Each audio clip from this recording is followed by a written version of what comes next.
Welcome to the Growth Factor, where we aim to spark new thinking by creating light bulb moments for accounting firm leaders on how to deliver transformational growth in your firm.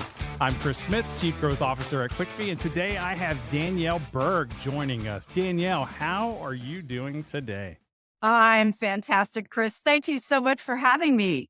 Oh, you bet. I am excited. You know, Danielle, when we first met, I was just like, oh my goodness, you have not just a lot of insights, but man, you've got this energy about you that just made me excited to get to this show today. So Uh, super excited to see what kind of light bulb moments we trigger for people, but just I know there's going to be some amazing takeaways that come from this. Listen, feeling is mutual, Chris. That is awesome. So let's get started with today. You are the founder and partner of Evolve Partners. hmm But before we even get into Evolve Partners, you've got a great story inside of the accounting industry here. So I'd love for you to just take a moment and kind of bring us through your professional journey to where you're at today. Sure. So I started in the accounting profession in 2014. Prior to that, I spent my career in professional services. Started out at IBM, out of college, and I was in the market. I was a marketer, at IBM, and then Okay. went to work in another professional services firm where I was the chief marketing officer. And then in 2014, I got this fortuitous phone call and I had the opportunity to meet the CEO of what was called Habif, Arogeti Wynne at the time, now Aprio, and went there to be first the chief marketing officer and rebranded them to Aprio in 2016. Was promoted to the chief growth officer, and as you know, if for people that are familiar with Aprio, we did a lot of M&A transactions. So, in addition to being the CMO and CGO, had the opportunity to participate in a lot of M&A transactions there. And then I went on to be the president and chief experience officer at MGO, which is headquartered out on the West Coast. Okay. Awesome. And before we get into Evolve Partners and where you're going with that, I do want to ask one thing about Aprio because you did something that I would say is probably scary. It like is the word that comes to like the oh my gosh, we're going to change. But you rebranded Aprio, and I can't say the full name that you can say. I call it HANW prior to Aprio, but 65 years of legacy that was built up to I don't know what it was at the time, but I think you guys were 40-50 million dollars. It wasn't a small firm. Like it was, there was significant growth in there. And then you and your CEO decided, let's go on this journey. And I'm just curious. Well, it was really interesting because Yeah. listen, we were at it was probably 2015. We were about to start a new strategic plan. I had been at the firm for about a year, and I realized that first of all, people couldn't even pronounce Farragetti and Win. Right, that was number one. Yes. And then my litmus test is I went and asked, I asked clients, I asked employees, what does HA&W stand for? Like, what is the HA&W brand? And if I asked 100 people, I got 100 different answers, right? There was no consistency. So, as somebody who does brand work, like that was a major opportunity that I saw to help better define Hmm. our brand. And I'll tell you, when we started the process, I never thought we were going to change the name of the firm. Yes. But, we did a lot of in-depth client research and employee research. And what came up was people kept asking us, well, what about the name? And what about the name? And what about the name? And so Richard Kopelman and I, who's the managing partner at Aprio, decided, okay, well, maybe we should explore other names. And and so we did that, and that's how we got to Aprio, which, really, I'll tell you, I think we were the first accounting firm in the country to adopt a manufactured name, Yeah. which was some interesting challenges, by the way. In one state in particular, in North Carolina, you can't have a non-partner name, for the name of your firm. And Oh. Richard, in his infinite wisdom, actually changed his name. And he changed his middle name to be Aprio so that we could be licensed in Wow. North Carolina. And it That's a was good learning moment right there. right. So what's funny is I thought you were going to talk about, oh, there was a car in Mexico named Aprio, and there was another company in Canada that had the name, but they pronounced it differently because those were some of the things that came up too. And that's just part of kind of, Right, but the Aprio actually came from a derivation of a couple of Latin words, which meant head and heart. And when we did brand research, and this is why brand research is always important. It's, Steve Jobs always used to say, if you ask your clients, they'll tell you how to build your business, right? And so the clients said, you guys bring so much expertise, but you do it with so much care and compassion and heart. And that's hmm how we got the name Aprio. I And then, of love it. course, the tagline of that brand was passionate for what's next. And I'll tell you, when the brand agency first presented it to me, I was, they gave me a couple of options, and I'm like, that's it, because Yes. passionate for what's next. And again, we're back in 2016, right? And this is a profession that has historically been rear view mirror, right? It's about what Right. happened last year. When we do tax returns, we do audits, and this was a very forward looking position of helping clients navigate the future, help them look around the corner, to help them build their businesses, their personal wealth, what have you. Yeah. So And so part of why I wanted to just hit on that for a moment is as we unpack one of our topic today, which is, I think, one of the exciting things to discuss with you is experience, yeah, client experience, and how do you use that as a differentiator and how do you build a strategy. So I want to do that. But what I want everyone to know listening is this isn't your first rodeo. You've made some amazingly tough decisions that have had these other knock on positive impacts on where you want to go when you talk about vision and growth and strategy and brand. yeah, And so that is, I'm so excited that you have that experience that you can draw on. yeah, And not to go too far into without talking about it evolve, but people are going to get a sense of what Evolve is as they listen to you talk. But I'm just curious, would you mind just sharing a little bit about where Evolve helps today? yeah. So, I created Evolve Partners with one of my other colleagues who was, he's actually the former CIO at Aprio. And we were both leaving firms, and we're thinking about, what kind of consultancies that we wanted to build. And what we saw is, listen, we all know firms need to evolve, no pun intended. They need to transform, right?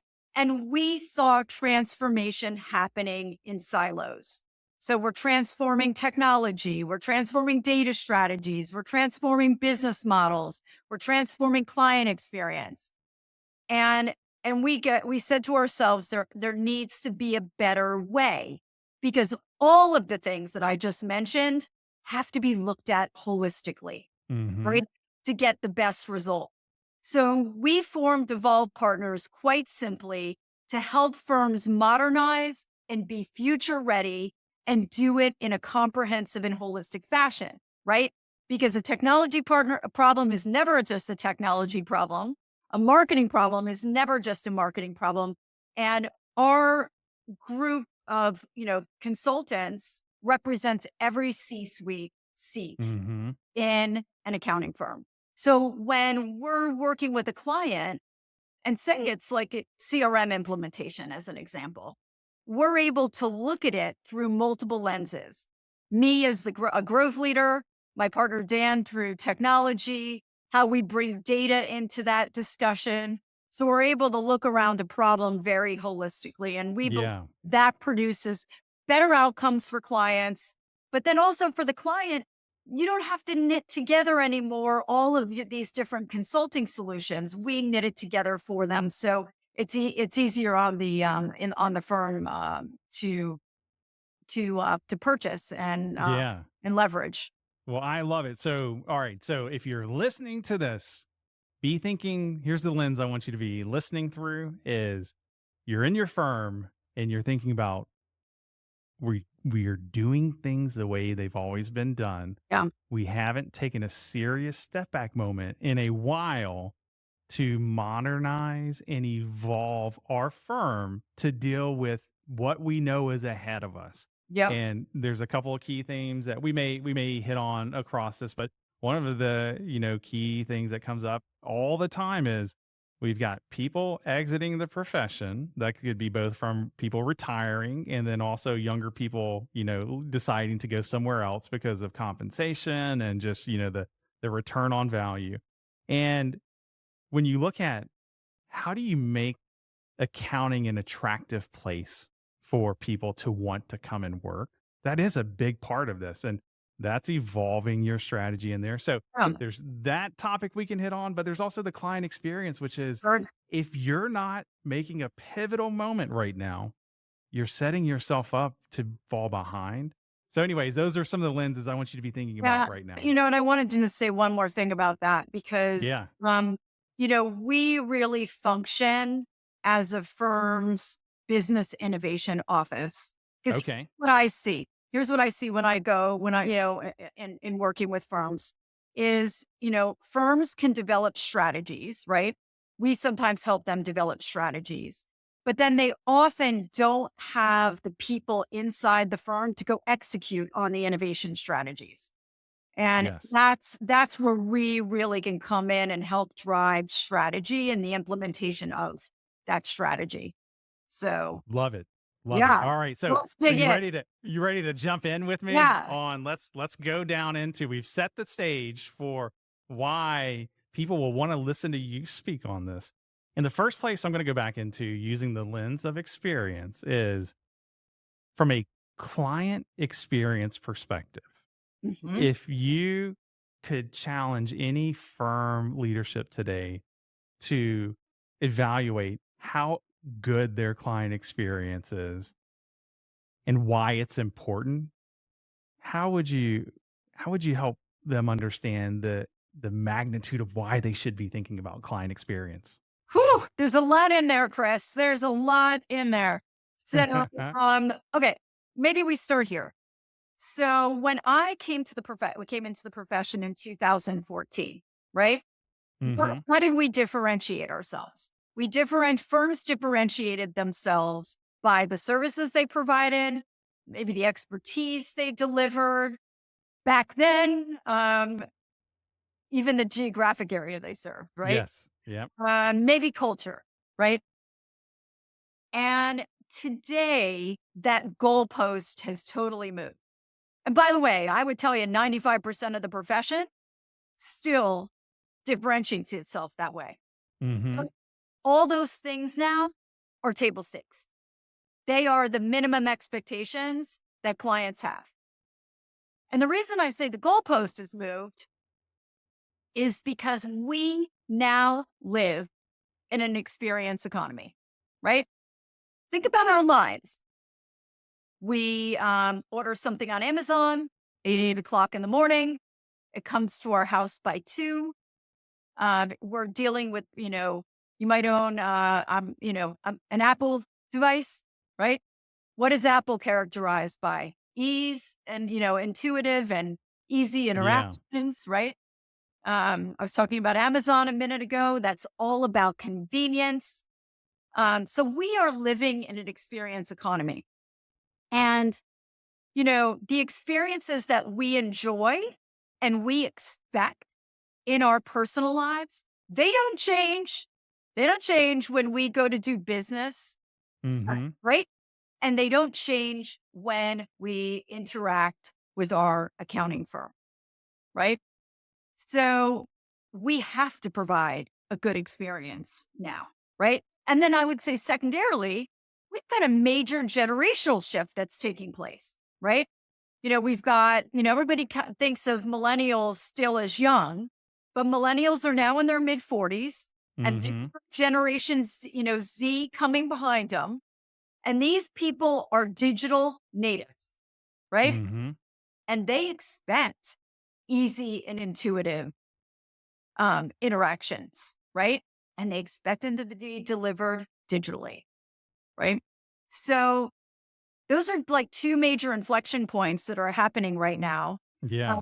we've got, historically, what we've differentiated on is now table stakes. And now we really need to focus on the experiences we deliver. And the bottom line is that, I tell firms that we now need to create experience led differentiation so that the differentiation now is created by the experiences we design and we deliver for clients and employees alike. And I say both. And I'll use a quote from Richard Branson. Okay. And Richard Branson famously said, clients don't come first, employees come first. Because when we take care of our employees, they take care of clients. And all that is to say, Chris, is that the employee and the client experience are completely symbiotic, Yes. and you have to address both. And we've been focused the last couple years on the employee experience from the perspective of like you said, we had COVID, we had people leaving firms. We tried to create great experiences, but now we need to address these two things together. And I would say on the client experience side, what I see firms doing is client experience for most firms means back office efficiency, right? Mhm. Like we are making our processes more efficient. We're implementing technology um, to be more efficient. But I always So ask one I've got a question. question, Danielle. Yeah, yeah. So imagine you're talking to a firm and the leadership says, Danielle, our clients, we have great relationships, like we know their names and, we deliver on time, and it just, I think we've got this down. Wow. I don't want to take on all this other kind of squishy stuff. Our clients seem to like us. What would you say to that? Yeah. Well, first of all, there's a big difference. And by the way, I get this question all the time from managing partners, right? Mhm. Because they'll say things like you just said, hey, we're responsive. We problem solve with clients. We provide, we've got deep relationships. But there is a big difference between providing good client service and providing a great client experience, right? Mhm. Because client service is transactional, right? It is about answering emails on time and, being responsive and answering their questions and delivering the deliverables on time, 100%. But client experience is like, that is it's a level up from that. And Mhm. that we are looking at how do clients feel across every single touch point with the firm. Are those interactions easy and effortless, right?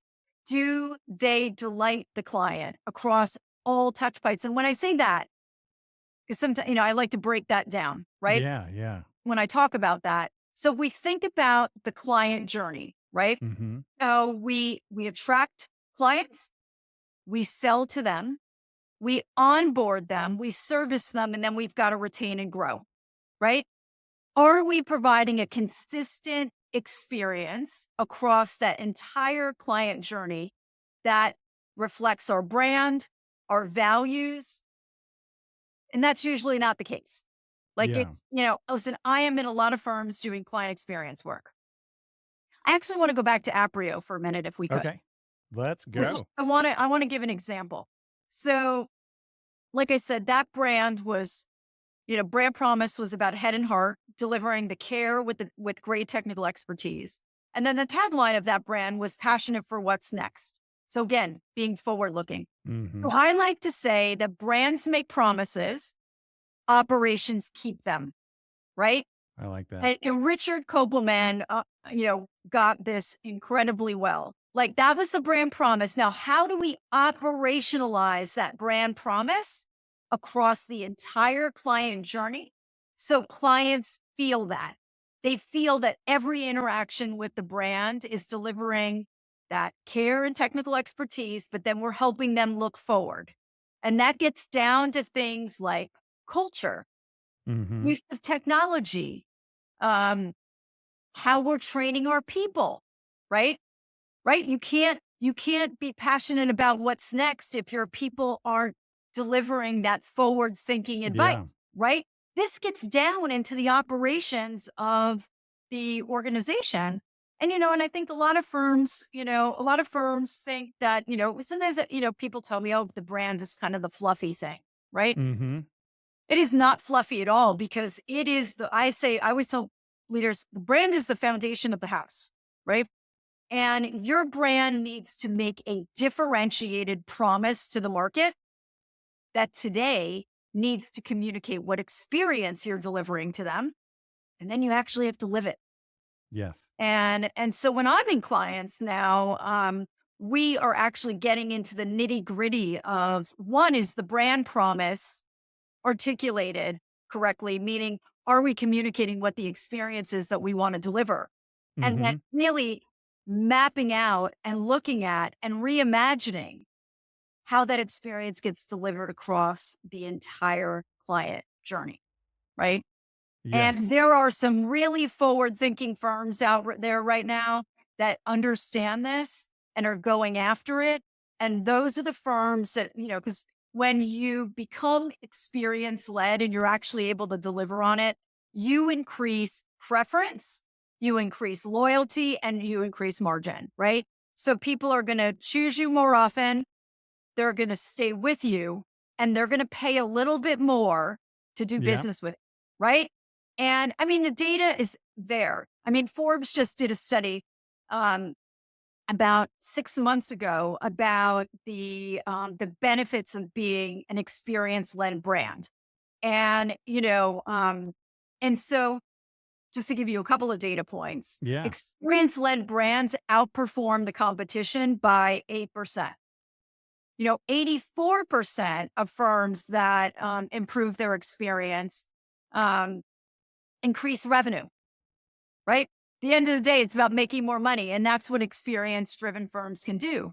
17% of consumers will pay more to do business with an experience driven firm. Um, and they, and general, and most, and experience led brands have higher loyalty, client satisfaction. So, all the things that we're looking to do, right, inside of firms today, but we have to change the focus. Yeah. What would be so going back to senior leader inside of a firm, it could be a partner, it could be managing partner, they may have a C-suite. But for anybody who's going, man, I love the thought of experience led, purposeful way that we deliver services and value. We know our why, and then we hold ourselves accountable for delivering it. But then they go, I don't even know where to start on that. Like I love the thought of it. I know we aren't doing that, but Yeah. where do you start on that? Yeah. Well, first, I would say is if we look at most of the accounting firms out there, right? If I went and pulled up 20 accounting firm websites, right? And I covered up the name, I couldn't tell the difference between any of them. Yes. We have a clear declaration of commonality in this profession. So we actually have no differentiation, Mhm. right? And so one, we need to take a look at our brand promise. That's one area. And when we go into a firm and we're doing this with a couple firms right now. So like I could share real time. It Mhm. was we've dialed all the way back to the brand and we go, is it truly differentiated? Yes, no. Um, and then um, and then we are looking at And, listen, we've got to take like one bite of the elephant at a time. So, client experience is like a new muscle for firms. Mhm. I recommend let's look at one of your most profitable client segments, right? In one firm that I'm working with right now, we're looking at their multi-service business client. And we are actually creating what I call a current state journey, right? So what does the interaction look like, from sales, Mhm. from how we attract them, all the way to how do we retain and grow them? What is actually happening? And then we're, once we see that, and by the way, I should say this is very important. We're not just taking the inward look at that. Mhm. A big part of this work is going out and talking to clients, right? Which, sounds like common sense, right? It is entirely not common practice. Like Yes. I walk into firms and I say, when was the last time you talked to clients? They go, oh, well, we did an annual survey last year. Like the annual survey is dead, Chris, right? Yeah. Yeah. And I want to come back and I want to talk about like how we need to think about client listening today because Mhm. it's not about the annual survey. Like that is insufficient. And I will tell you that most firms don't even do an annual survey, right? But yet we're trying to, reimagine client experience. So the first step in client experience is getting feedback from the client, right? Yeah. Well, So I love what you're saying here because I think one of the areas when we are taking off just the step back moment and let's look at reality, it's very easy for us to think, oh, we know what we're doing. We know the right next thing to do. And we're inside of our four walls doing all the thinking. And when you look at if you're really focused on growth, transforming, providing value, you start with the market first. Like you literally have to start with the market first, being the client, and you have to. And you said this, and I resonate with it so much, which is you part of how you built Evolve is to because you could walk around the market from every angle and see every problem, and then you could come back with a unified solution in yeah, how you best approach the market to deliver the most value. yep, And I think that for me is if you're sitting inside of your firm and you're thinking about we're not connected to the market. Again, it goes back into that doesn't mean your clients don't love you. It doesn't mean you're doing something bad. But if you're not starting with the market first, you are numb to what you're actually doing. Like you are throwing rocks at a wall, and sometimes it works and sometimes it doesn't. But I just wanted to highlight that starting with the market and then building strategies around that yeah. and building this interconnectedness that is what delivers long-term value, in my opinion, and I just would love your any other Yeah, thoughts on well, that. I'll give you a real time example. I'm working with a firm right now that I just finished their client interviews. And, they have a really interesting issue because inside operationally, they're delivering some good things, right? Mhm. Um, we need to now make that experience delivered by a few consistent. So everybody in the firm is delivering this way. But what was interesting in these client interviews is that the client said that their brand promise actually takes away from the seriousness and the value that the firm actually creates for them. Mhm. Trivializes what they do, right? That was Totally. like a big headline for them, Yeah. right? I'm in another firm right now that we were just documenting the current state journey internally.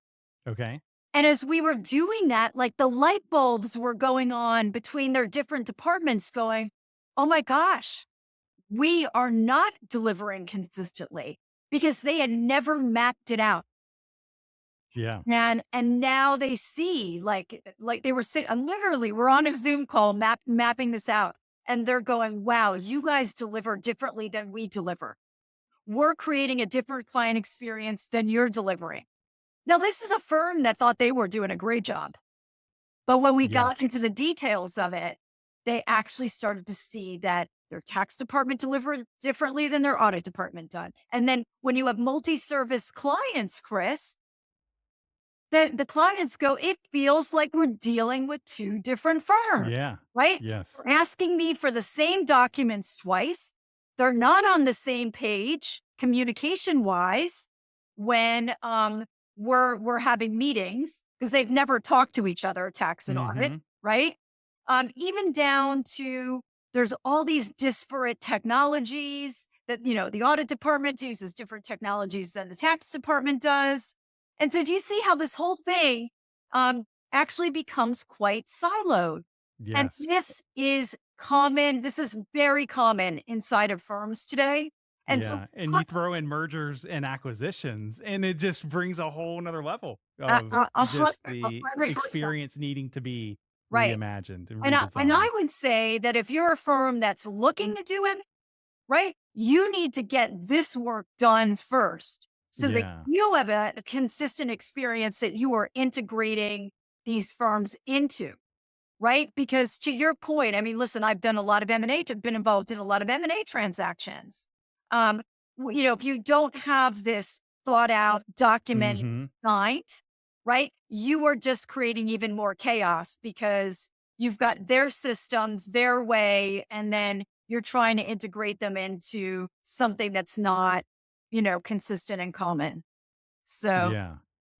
No, so okay, so here's another question is you got me thinking like everything you I have like 10 thoughts to every sentence you say. And so one of the things that you made me think about is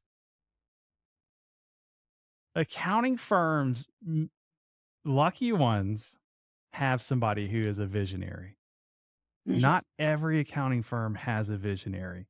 And that visionary role is so important because they're the ones who can bring people into this common ground, this common place to win.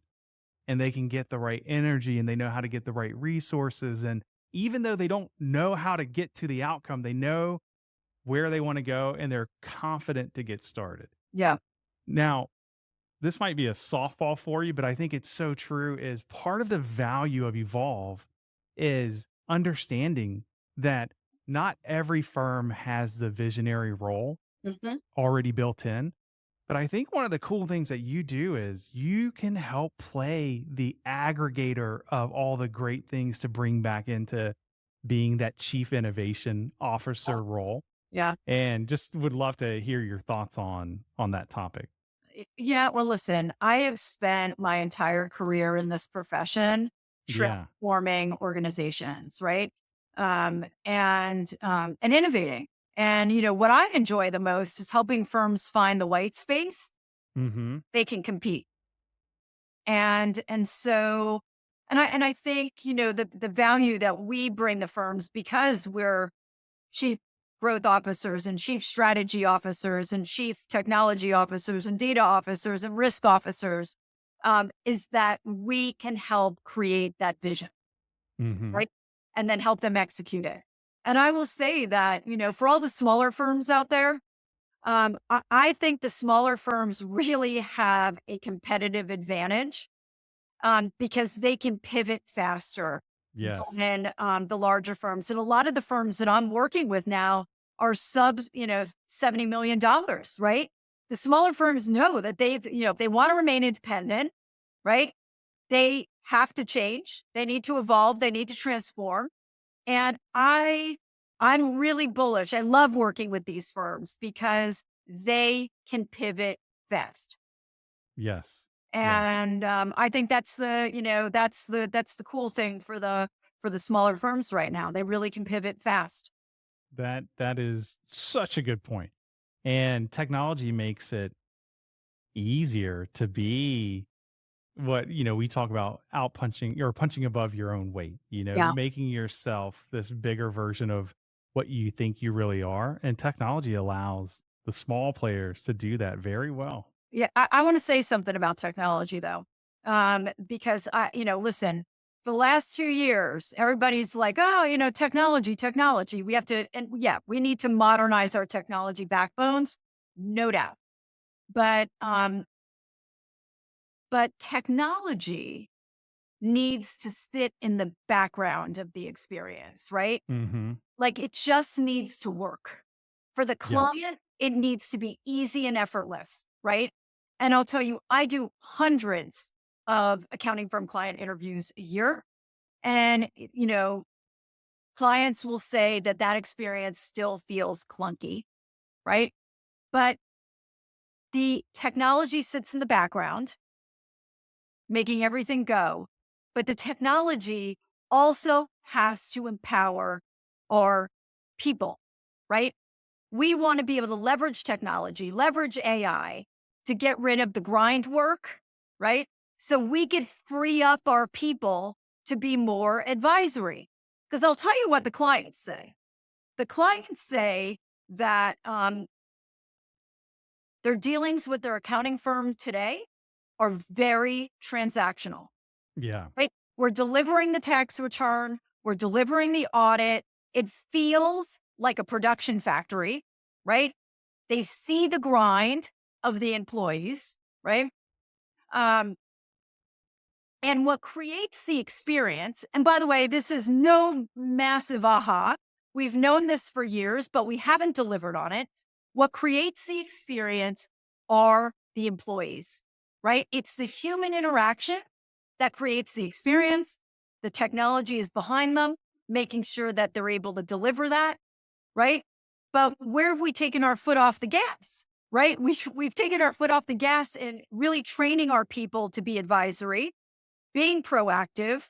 I don't talk to many firms, Chris, that say they have a proactive advisory experience with their firm. Yeah. Yet Yes. I will tell you that firms will say, "Oh yeah, we're proactive, we're advisory," but I don't talk to many clients that actually feel that that's what the experience is like. Well, I so you one there's a lot of couple of things that I think of here. One is why do we, at the end of the day, any of us inside of the business world, why do we do what we do? And to some point, if you are a leader inside of an accounting firm, a business, it doesn't matter what, you should have some responsibility to feel like I need to help the business get to its next best version of itself Mhm. for the people that will be coming in, and to just help it carry on. And if you're not doing that, what you likely have going on inside of your firm right now is people who are coming in for a paycheck and going through the motions. And if you take what you're saying about experience and you just buy into it for a second, you buy into experience, this wave of energy and excitement and purpose and passion gets just bundled up together. And I promise you, it will add another level of energy and strategy and just these beautiful things that come together when you want to deliver on something greater than just you. Yeah. And I guess the point here that I want people to think about is when we talk about this being the fluffy stuff, I guarantee you, your employees can go inside of your firm and they can do one of two things. They can just go through the motions, they check out, they go home, they don't think about it on weekends, and it's just like, whatever. Somebody else comes up and says, hey, I'll pay you more, you leave. And then you have people who they're so excited about what they're doing. They talk to their friends and their family about, oh my gosh, I had the best day today. Or, oh my gosh, our company's doing this. They're proud of that.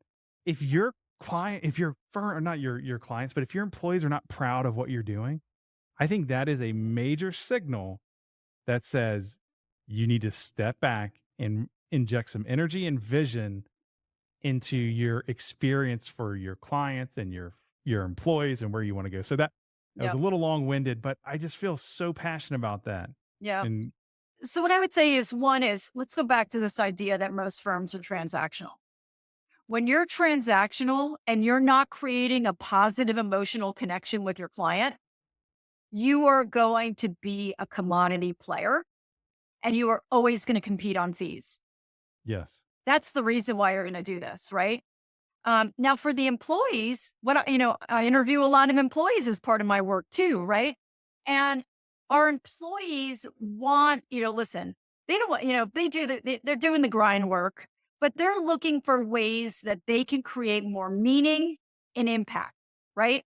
In serving clients. Right. And I think the opportunity for firms is how do we leverage technology, right, to eliminate some of the grind work so our employees can be advising clients, proactively serving them. That's what the clients want, and that's what the employees want. That's the kind of impact that they want to have. And that's all those elements need to get architected Yeah. in the client and the employee experience. And by the way, that's why they're symbiotic. Yeah. So, Danielle, as we wrap up here and you think about what is a takeaway you can leave for anybody listening to this, what comes to mind as a just step back and here's what I want you to think about inside of your firm? I want firms to think about that the differentiation now is created by great client employee experiences. And we need to take a hard look are those actually being delivered, right? Hmm. And that means going and talking to clients, having somebody, whether it's Evolve or anybody else, come in and do that evaluation, because that is where differentiation needs to happen right now, is on the experience side. And that's gonna and you see a lot of firms moving in this direction. And it needs to be carefully considered. Yeah. So do not hide from client experience and the work that comes along with it. Cause at the end of the day, it's the foundation and it's transformational, especially right now where a lot of people are looking at and saying, I've got to make all these changes to stay competitive. So let's look at designing this together. It's so important right now. What I would say too is if you are sitting here listening and you're like, I really would love to just explore a conversation. Danielle, they can call you and just have the conversation, right? Like this is not Danielle and I never talked about making this a show about Evolve. It's about the value of client experience. But I'm sure you are the type of person they could reach out to and just have a conversation with, right? We do that all the time. Yeah. Because like I said, sometimes client experience can feel pretty daunting. And and when we're meeting with firms, we try to architect a strategy and a plan where they could take one bite of the elephant at a time. And, Hmm. client experience and employee experience engagements, they can be executed across multi-year, right? Yeah. But we need to start taking those steps now.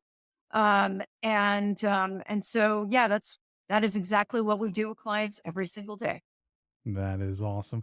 Well, Daniel, I've enjoyed having you. Thank you. There's so much I feel like we're going to need a part two at some point because there's so many more topics we can hit on. But I love your passion, your enthusiasm. Great job on what you're doing. We're excited to watch Evolve Partners make a big impact No, inside of the thanks, profession. Chris. Thank you so much for having me today. You are so welcome. Take care, Danielle. Take care, Chris.